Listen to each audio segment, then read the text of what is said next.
Hello friends, welcome back to our YouTube channel Arib academy. I am Sadaf Qazi. आज हम CTET paper 1 EVS का part 2 लेकर आए हैं, जो कि है मोस्ट इम्पॉर्टेंट क्वेश्चंस। इसका पार्ट 1 ऑलरेडी अपलोड हुआ है, आपको आई बटन में उसकी लिंक मिल जाएंगी।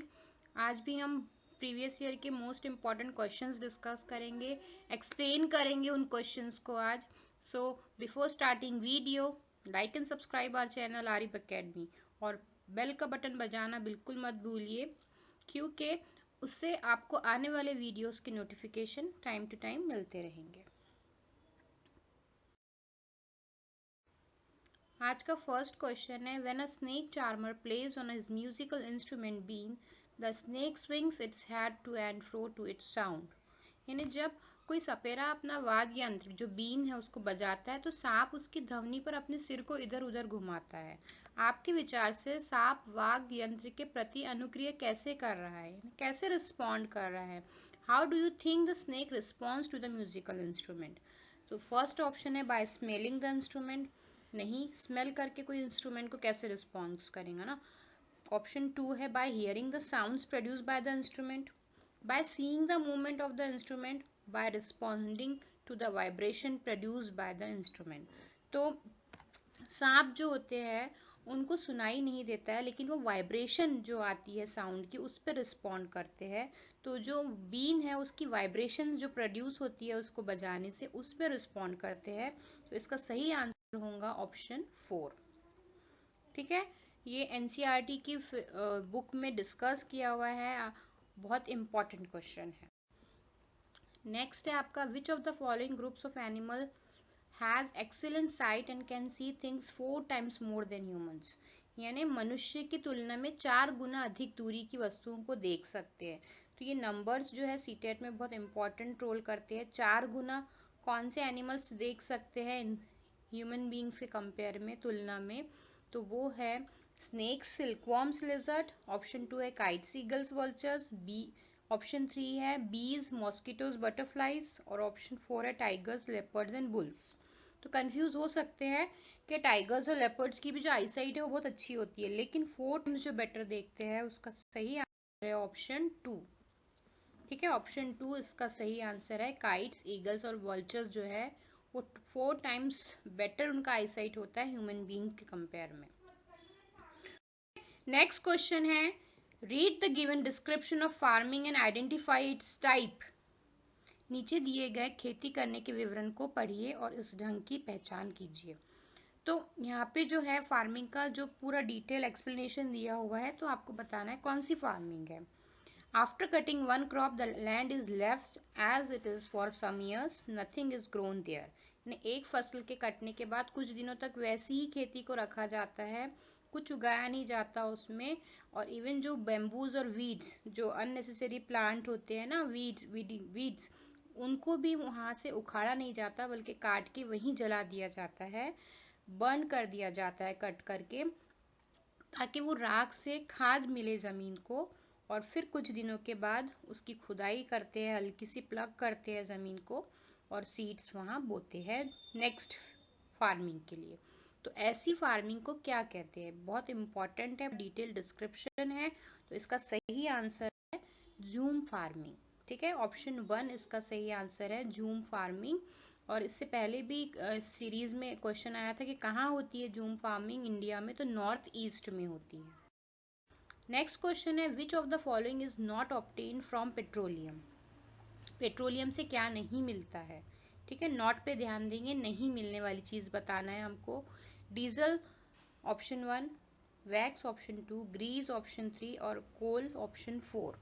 तो पहले की जो 3 चीज़ें हैं ना वो पेट्रोलियम से ही मिलती है, लेकिन कोल जो है, इसका सही आंसर है कोल, ये हमको पेट्रोलियम से नहीं मिलता। कोल एक टाइप का रॉक होता है जिसमें बहुत ज़्यादा कार्बन होता है और इसको एयर के एब्सेंस में बर्न किया जाता है, जलाया जाता है। ठीक है, तो ये पेट्रोलियम से नहीं मिलता।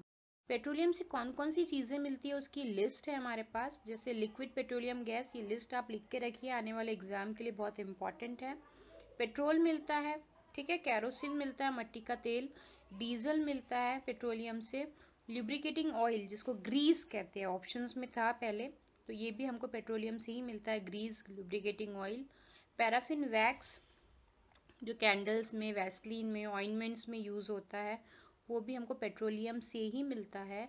बिटुमिन जो जब रोड की सरफेसिंग होती है, आपने देखा होगा ब्लैक कलर का, उसमें जो चिकट सा जो ब्लैक कलर का लिक्विड होता है उसे बिटुमिन कहते हैं, उस वो भी हमको पेट्रोलियम से ही मिलता है। तो ये लिस्ट बहुत इंपॉर्टेंट है कमिंग एग्जाम के लिए, इसको लिख के रखेंगे। अब ये जो मिलता है, ये इसके लिए एक प्रोसेस होता है, फ्रैक्शनल डिस्टिलेशन कहते हैं जिसको, जिससे हमें petrol, kerosene, diesel, LPG, fuel, lubricating oil petroleum से मिलता है। अलग अलग टेम्परेचर है, यहाँ पे आप टेम्परेचर भी देख सकते हो। लिक्विड पेट्रोलियम गैस का सबसे कम है 20 डिग्री सेंटीग्रेड। फिर जो है पेट्रोल का है 150, केरोसिन का 200, डीजल का 300, यानी इतने टेम्परेचर पे गर्म किया जाता है तो वो मिलते चले जाते हैं। फिर और टेम्परेचर बढ़ता है तो फ्यूल ऑयल, फिर 400 पे आपको ग्रीस, पैराफिन वैक्स वगैरह मिलते हैं सबसे हाई टेम्परेचर पे, और फिर जो बचा हुआ होता है वो फर्नेस के थ्रू क्रूड ऑयल बन जाता है। तो ये पूरा प्रोसेस भी बहुत इंपॉर्टेंट है, जिसको फ्रैक्शनल डिस्टिलेशन कहते हैं, जुज़वी सुकून भी बोलते हैं उसको उर्दू में। नेक्स्ट इंपॉर्टेंट क्वेश्चन है, select from the following a group that comprise of methods of cooking, यानी खाना पकाने के तरीके दिए गए हैं, सही ग्रुप बताना है। तो पहला ऑप्शन है बॉइलिंग, नीडिंग, रोस्टिंग। नीडिंग जो है, गूंदना जो है, वो एक मेथड नहीं है। फिर है ऑप्शन 2 है बेकिंग, बॉइलिंग, रोलिंग। ऑप्शन 3 है फ्राइंग, सोकिंग, रोस्टिंग। और ऑप्शन 4 है बेकिंग, फ्राइंग और रोस्टिंग। तो इसमें सही आंसर है ऑप्शन 4, सेकना, तलना और भूनना। ये जो है ये सही है methods of cooking. Next question है, बहुत इंपॉर्टेंट है, पूछा गया है प्रीवियस ईयर में ही। Bronze is a mixture of two metals, these two metals are, यानी कांसा जो है वो दो धातुओं का मिश्रण है। तो कौन सी धातुओं का है ये बताना है। जब भी दो मेटल्स मिलते हैं ना तो अलॉय बनता है, ये वर्ड याद रखेंगे आप, अलॉय। उसी मिक्सचर से हमको बताना है कि ब्रॉन्ज किसका मिक्सचर है।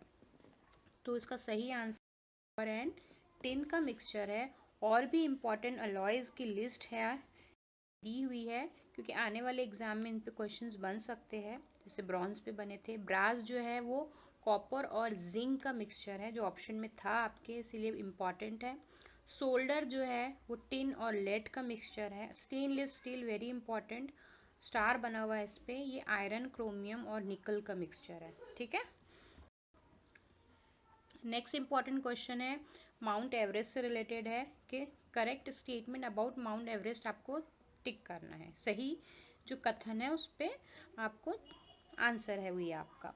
तो इसका सही आंसर होगा option 2, it is a part of Nepal.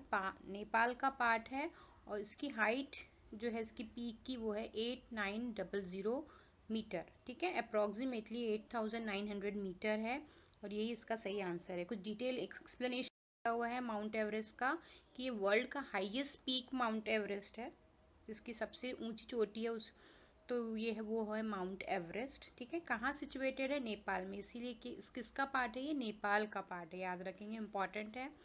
Height of mount Everest is 8848, तो ये एग्जैक्ट है, लेकिन अप्रॉक्सीमेटली हम उसको 8900 मीटर्स ही लेते हैं। ठीक है, तो ये ऑप्शन में था, इसलिए ये भी सही है। It is always covered with snow, हमेशा बर्फ से ढका होता है।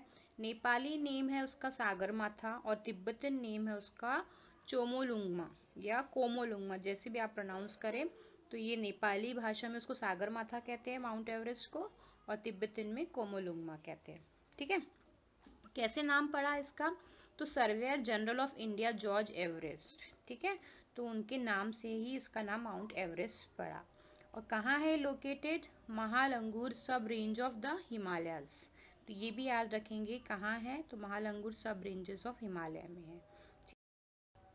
नेक्स्ट क्वेश्चन है, इंपॉर्टेंट है, the literal meaning of the word malaria is, तो वर्ड मलेरिया का लिटरल होता है बैड एयर। नेक्स्ट क्वेश्चन है हमारा, when oil is spread on water it kills larva of mosquitoes because, तो जब पानी के ऊपर हम ऑयल डालते हैं तो वो लार्वा, जो मच्छरों के लार्वा होते हैं, वो कैसे मर जाते हैं। तो आपने देखे होंगे जब भी आप पानी पे ऑयल डालते हो तो उसकी एक लेयर आ जाती है, तो क्या करती है वो लेयर, इसका सही आंसर है ऑप्शन ए, एक फाइन लेयर बना देती है ऑयल की। तो सरफेस के ऊपर वाटर के, ताकि जो लार्वा है वो सांस ना ले सके, ब्रीदिंग ना कर सके। अब ब्रीदिंग ही नहीं करेंगे तो वो आगे मच्छर नहीं बन पाएंगे, और इसी तरीके से मच्छर जो है वो स्प्रेड नहीं होंगे और मलेरिया से हम बच सकते हैं। तो इसका सही आंसर है option A. Next important question है, मलेरिया से ही रिलेटेड है, ये मच्छरों से रिलेटेड है। The name of the scientist who first peeped into a mosquito stomach and proved that mosquitoes spread malaria, and for his research was awarded Nobel Prize in Medicine in December 902। ठीक है, तो उन वैज्ञानिक का नाम बताना है जिन्होंने ये पता लगाया था कि मलेरिया जो है वो मच्छरों से होता है। इवन मच्छरों के पेट में जो प्रोटोजोआ होता है, प्लाज्मोडियम, उससे होता है, उन्होंने फाइंड आउट किया था। तो ये जो है नोबेल प्राइज विनर थे दिसंबर 902 के। इसका आंसर है ऑप्शन 4, रोनाल्ड रॉस। ठीक है, तो ये याद रखेंगे, बहुत इंपॉर्टेंट क्वेश्चन। नेक्स्ट है, Rajat said to his friend, I can not play because I am down with fever, I pass through a cycle of shivering, fever and headache and finally sweating. After my blood test doctor prescribe me a bitter medicine Rajat might be suffering from. तो उसको ठंड लग के बुखार आया है, sir दुख रहा है, ब्लड टेस्ट हुआ है, और ये सारी चीज़ें जो सिम्टम्स बताए हैं आपको क्वेश्चन में वो है मलेरिया के। तो इसका आंसर है मलेरिया। ठीक है, तो इम्पॉर्टेंट है कि सारे सिम्टम्स भी मलेरिया के आपसे क्वेश्चन में बताया गया है, और आपको डिसीज़ फाइंड आउट करना है। टाइफाइड और नहीं होगा, कोलेरा नहीं होगा, डायरिया भी नहीं होगा, क्योंकि ये गंदे पानी से होने वाली डिसीजेज है ना, वाटर बॉर्न डिसीजेज है। तो मलेरिया ही एक ऐसा है जो मच्छरों से होता है, और ये उसके सिम्टम्स है। नेक्स्ट क्वेश्चन है, in which of the following groups are the words intimately related. तो एक दूसरे से संबंधित है, ऐसे कौन सा ग्रुप है? तो इसका सही ऑप्शन 4, क्योंकि आयरन जो है वो हीमोग्लोबिन से कनेक्टेड है, और उस हीमोग्लोबिन जो है अगर उसकी कमी हुई तो एनीमिया हो जाता है, और एनीमिया कैसे दूर किया जा सकता है? आंवला खा के। तो चारों भी एक दूसरे से कनेक्टेड है, जिस पर आप ऊपर के ऑप्शंस देखोगे ना तो उसमें दो दो एक दूसरे से कनेक्टेड है, लेकिन फोर्थ ऑप्शन में चारों भी वर्ड एक दूसरे से संबंधित है। ठीक है, तो इसका सही आंसर होगा ऑप्शन 4। इस टाइप से क्वेश्चन बनते हैं, तो आप पैटर्न याद रखोगे कि ऐसी सीक्वेंस दे देंगे आपको, लेकिन चारों भी वर्ड एक दूसरे से कनेक्टेड होना चाहिए। नेक्स्ट क्वेश्चन है, Aarti notice that a following precaution related to prevention of spread of disease on a poster. ठीक है, एक आरती स्टूडेंट है और वो पोस्टर बना रही है बीमारी की रोकथाम से संबंधित सावधानियाँ, वो पढ़ रही है, ठीक है, रीड कर रही है। तो उसमें लिखा हुआ है कि do not let water collect around you, इन्हें आसपास पानी ना जमा होने दे, पानी के बर्तनों और कूलरों और टंकियों को साफ रखे, कुछ जगह पर पानी इकट्ठा हो जाता है तो तेल का छिड़काव करें, और स्वयं को बचाने के लिए जाली का प्रयोग करें। ठीक है, नेट्स का यूज़ करना है। तो ये सब चीज़ें हम मच्छरों से बचने के लिए करते हैं। ठीक है, तो किसके लिए अवेयरनेस की है वो? तो इसका सही आंसर होगा आपका डेंगू और जापानीज एनसेफेलाइटिस। ये दोनों भी जो डिसीजेज है वो मच्छरों से होती है। ऑप्शन ए 1 नहीं होगा, क्योंकि टाइफाइड और कोलेरा तो वाटरबॉर्न डिसीज है, स्मॉल पॉक्स वायरस से होता है, और ये आई फ्लू भी जो है वायरस से होता है। सिर्फ ऑप्शन 2 सही है, क्योंकि ये मच्छरों से होता है। ठीक है, तो ये डेंगू और जापानीज एनसेफेलाइटिस के लिए पोस्टर वो रीड कर रही है। और भी कुछ इंपॉर्टेंट चीज़ें मलेरिया से रिलेटेड आप याद रखोगे कि फीमेल एनोफिलस मॉस्किटो जो है वो जो है वेक्टर होती है मलेरिया की, है ना, और मेल नहीं होता है, याद रखेंगे हमेशा फीमेल ही होती है, क्योंकि फीमेल को अंडे देने के लिए प्रोटीन का रिक्वायरमेंट होता है, और वो प्रोटीन वो ब्लड से लेती है ह्यूमन बींग के, इसीलिए फीमेल एनोफिलस ही रिस्पॉन्सिबल होती है मलेरिया के लिए। ठीक है, फिर आपको इसमें ब्लड टेस्ट करना पड़ता है। एक क्वेश्चन आपने लास्ट ईयर भी देखे प्रीवियस ईयर के कि ब्लड टेस्ट किया जाता है अगर आपको मलेरिया फाइंड आउट करना है तो। बुखार आता है, ठंडी लग के, शिवर होके, हेडेक होता है, तो ये सारे सिम्टम्स हैं। और क्या होता है जो मलेरिया को कहने जिसकी वजह से मलेरिया होता है वो है प्रोटोजोआ, प्लाज्मोडियम। ये होता है मच्छर के, इन्फेक्टेड मच्छर के पेट में, जिसका रिसर्च हुआ था, रोनाल्ड रॉस ने किया था। तो ये मलेरिया का जो होने के लिए जो कारण है, जो वजह है, वो है प्रोटोजोअन प्लाज्मोडियम, जो मच्छर के पेट में होता है। मच्छर जब बाइट करता है, काटता है इंसानों को, तो ये प्लाज्मोडियम ट्रांसफ़र कर देता है इंसान की बॉडी में और इंसान की बॉडी से फ्रेश ब्लड ले लेता है। ठीक है। अब ये प्लाज्मोडियम जब जाएगा इंसान के जिस्म में तो उसके ब्लड को वो गंदा करेगा, यानी मलेरिया डिसीज़ होंगी उससे। और फिर वही ब्लड अगर दूसरा कोई मच्छर पीता है, ठीक है, सक करता है, तो फिर वही ये प्लाज्मोडियम मच्छर के पेट में जाएगा और इसी तरीके से सर्कल फिर वो दूसरे इंसान को काटेगा और ऐसे ही सर्कल चलता रहेगा। तो ये समझना बहुत ज़रूरी है। ठीक है। और इसकी जो दवा है वो है bark of the cinchona tree, यानी पाउडर, ड्राई पाउडर बनाया जाता है। सिंकोना ट्री की छाल का पाउडर बनाया जाता है जो एंटी मलेरियल जो है मेडिसिन है। अभी तो उसकी टैबलेट भी आ रही है जो क्विनिन और क्लोरोक्विनिन है। तो ये नाम बहुत इंपॉर्टेंट है टैबलेट्स के जो मलेरिया में ली जाती है। ठीक है। तो इम्पॉर्टेंट है ये सारी चीज़ें कि प्रोटोजोआ प्लाज्मोडियम होता है मच्छर के पेट में जो कि सारे मलेरिया का रिस्पॉन्सिबल होता है। और जो बार्क है सिंकोना ट्री की वो ड्राई पाउडर फॉर्म में दी जाती है पेशेंट्स को। और अभी टैबलेट्स जो आ रही है वो क्विनिन और क्लोरोक्विनिन की आ रही है। देखिए यहाँ पे बहुत ही सिंपल तरीके से आपको साइकिल दिया हुआ है। फर्स्ट स्टेप है ये मच्छर जो इन्फेक्टेड है, इसके पेट में प्लाज्मोडियम प्रोटोजोआ है ऑलरेडी इसके पेट के अंदर ब्लड में। अब ये इसको बाइट करेगा इंसान को, अपना जो प्लाज्मोडियम में इंजेक्ट कर देगा इसकी बॉडी में। अब ये पेशेंट बन गया है मलेरिया का और इसके सेल्स जो है इन्फेक्टेड लिवर सेल्स है, इसके रेड ब्लड सेल्स भी इन्फेक्टेड है। अब दूसरा कोई मच्छर आके अगर इसको काटता है तो ये प्लाज्मोडियम इस मच्छर के बॉडी में आ जाएगा। अब ये मच्छर दूसरे इंसान को काटेगा तो वो प्लाज्मोडियम ट्रांसफर कर देगा सेकेंड पर्सन में और इसी तरीके से ये साइकिल चलता रहेगा। बहुत इंपॉर्टेंट है इसको समझना कि मच्छर तो रिस्पॉन्सिबल है लेकिन मच्छर के पेट के अंदर यानी ब्लड में जो प्लाज्मोडियम है ना, वो भी रिस्पॉन्सिबल है मलेरिया के लिए।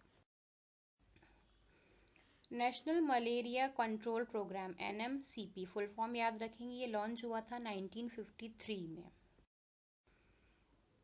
वही चीज़ें हैं, उर्दू और हिंदी मीडियम के बच्चों के लिए इजी है ये पैराग्राफ रीड करना क्योंकि ये NCERT बुक का ही है कि प्लाज्मोडियम जो होता है वो रिस्पॉन्सिबल होता है जो एनाफिलिस मादा मच्छर के पेट में होता है और वो ट्रांसफ़र करती है मलेरिया इस तरह से इंसानों में।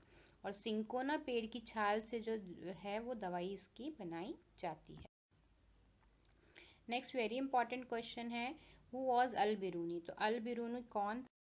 ये थे ट्रैवलर, उज़्बेकिस्तान से थे और इन्होंने बहुत सारी किताबें जो है लिखी है जो हमें इंडिया का इतिहास है ना, हिस्ट्री जानने में हमें बहुत मदद करती है इनकी किताबें। और भी इनके बारे में कुछ लिखा हुआ है एक्सप्लेनेशन, जैसे ये अल-बिरूनी वॉज बॉर्न इन 973 उज़्बेकिस्तान में इनका बर्थ हुआ था और इन्होंने बहुत सारी संस्कृत की बुक्स को भी ट्रांसलेट किया है। ठीक है। और इनकी किताब बहुत फेमस है जो ब्लैक लाइन से लिखा हुआ है, Al Biruni Kitabul Hind is written in the Arabic language. तो लैंग्वेज पूछ लेता है, अरेबिक लैंग्वेज में लिखी हुई है। ठीक है। तो इतनी अच्छी अच्छी बुक्स इन्होंने लिखी है ताकि हमें हिस्ट्री के बारे में पता चले। नेक्स्ट है the study the Venn diagram given below. एक वेन डायग्राम दिया हुआ है आपको और उसमें बताना है कि एक्स कौन सा एनिमल है जो लैंड पे भी रहता है, वाटर में भी रहता है और अंडे भी दे सकता है। तो जो लैंड पे भी रहेगा, वाटर में भी रहेगा, वो एम्फीबियंस होते हैं जो दोनों भी जगह रहते हैं और ये अंडे देते हैं। और इसका सही ऑप्शन है फिश, क्रोकोडाइल में से है क्रोकोडाइल जो कि एम्फीबियन है। ठीक है। लैंड और वाटर दोनों में भी रह सकते हैं। नेक्स्ट क्वेश्चन है select the correct statements from the following. Animals that have outside ear and hair on their body give birth to the young one. बिल्कुल सही है ये। Animals that do not have outside ear and hair on their body lay eggs. ये भी बिल्कुल सही है कि जो एनिमल्स के, जिन जानवरों के बाहरी कान होते हैं और शरीर पे बाल होते हैं वो बच्चे देते हैं। बिल्कुल सही है स्टेटमेंट ए। और स्टेटमेंट बी भी सही है कि जिन जानवरों को बाहरी कान नहीं होते, उनके शरीर पे बाल नहीं होते, वो अंडे देते हैं। तो ए और बी जो है वो सही है स्टेटमेंट और वही है ऑप्शन 4, जिस पर सी और डी बिल्कुल रॉन्ग स्टेटमेंट्स है और हमको सही स्टेटमेंट ही बताना था। देखिए, जो एनिमल्स के कान दिखते हैं, जिनके जिस्म पे बाल होते हैं, वो यंग वंस को जन्म देते हैं, बच्चे जन्म देते हैं। और जिनके कान नहीं दिखते, जैसे स्नेक हो गया, आपका पिकॉक हो गया, फ्रॉग हो गया, इनके कान नहीं दिखते और इनके जिस्म पे बाल भी नहीं होते। मोर के जिस्म पे बाल नहीं होते, बल्कि फर होते हैं, है ना। तो ऐसे एनिमल्स जो है वो अंडे देते हैं। बहुत इंपॉर्टेंट टॉपिक है ये, 4th स्टैंडर्ड एनसीईआरटी का ईयर टू ईयर में। नेक्स्ट क्वेश्चन है फ्रिक्शन, जिसको रगड़ कहते हैं उर्दू में और हिंदी में घसरन कहते हैं। तो 5th स्टैंडर्ड का है ये। तो ये भी बहुत इंपॉर्टेंट टॉपिक है कि एक टीचर है, वो अपने बच्चों को एक्सप्लेन कर रही है कि रगड़ होता क्या है। तो उसने 4 एग्जाम्पल्स दिए हैं, उसमें से एक एग्जाम्पल जो है वो रगड़ का नहीं है। तो ऑप्शन ए है vehicle stops on application of brake, बिल्कुल सही है कि हम जब ब्रेक लगाते हैं तो गाड़ी रुक जाती है चक्के और रोड के बीच में जो रगड़ होती है उसकी वजह से। ऑप्शन बी है we are able to write due to friction, हाँ बिल्कुल सही है, क्योंकि पेन और पेपर में जो रगड़ होती है उससे हम लिख पाते हैं। ऑप्शन सी है we are able to walk because of friction, हाँ हमारे शूज़ और ग्राउंड में भी जो रगड़ होती है, घसरन होती है, उसकी वजह से हम चल पाते हैं। ऑप्शन डी जो है वो गलत है एग्जाम्पल, क्योंकि कोई भी चीज़ को थ्रोन वर्टिकली अपवर्ड ऊपर फेंकेंगे और वो ऊपर से वापस आएंगी तो उसमें कोई रगड़ नहीं हो रही है, हवा में चीज़ उछाली जा रही है। तो ये फ्रिक्शन का एग्जाम्पल नहीं है, तो इसका सही आंसर होगा ऑप्शन डी। नेक्स्ट क्वेश्चन है, बहुत इंपॉर्टेंट है, select from the following a set of festival celebrated on the full moon day. तो पूरे चांद, फुल मून डे, पूर्णिमा हिंदी में कहते हैं, कौन सा फेस्टिवल बनाया जाता है। तो उसका सही आंसर है 2। Option 3 Holi, Rakshabandhan and Guru Nanak birthday. Very important कि होली और रक्षाबंधन और गुरु नानक जो है का बर्थडे जो है वो फुल मून डे पे बनाया जाता है, पूर्णिमा के दिन। ठीक है, देखिए यहाँ पे लिस्ट दी हुई है फुल मून डे फेस्टिवल्स की। और day before new moon day, यानी नया चांद निकलने से एक दिन पहले ही जो बना लिए जाते हैं वो दिवाली, जन्माष्टमी और शिवरात्रि। और मुस्लिम फेस्टिवल्स तो मून पे डिपेंड करता है, जब भी चांद दिखता है नया चांद तब बनाया जाता है। तो ये तीनों भी चीज़ें बहुत इंपॉर्टेंट है, आप इसको लिख के याद रखेंगे, आने वाले एग्जाम में पूछ सकता है। हमारा क्वेश्चन था फुल मून डे को कौन से सेलिब्रेट करते हैं, तो वो है होली, रक्षाबंधन और गुरु नानक जयंती। क्विज है आपके लिए इस वीडियो में, आप लोग क्विज का आंसर नहीं देते हो, कमेंट करके आंसर बताओ अगर आपको समझा है वीडियो, कि what type of mosquito carries the malaria parasite. जो मलेरिया का पैरासाइट है ना, वो कौन से मॉस्किटो कैरी करते हैं। Male anopheles mosquito, B anopheles mosquito सिर्फ, या सी फीमेल एनाफिलस मॉस्किटो, या ऑल ऑफ द अबव। इसका सही आंसर आप मुझे कमेंट बॉक्स में कमेंट करके बताएंगे। होप आपको ये क्वेश्चंस का डिस्कशन, एक्सप्लेनेशन अच्छा लगा होगा। अच्छा लगा है तो लाइक कीजिए वीडियो को, शेयर कीजिए अपने फ्रेंड्स के साथ और सब्सक्राइब कीजिए हमारे चैनल को। Thanks for watching.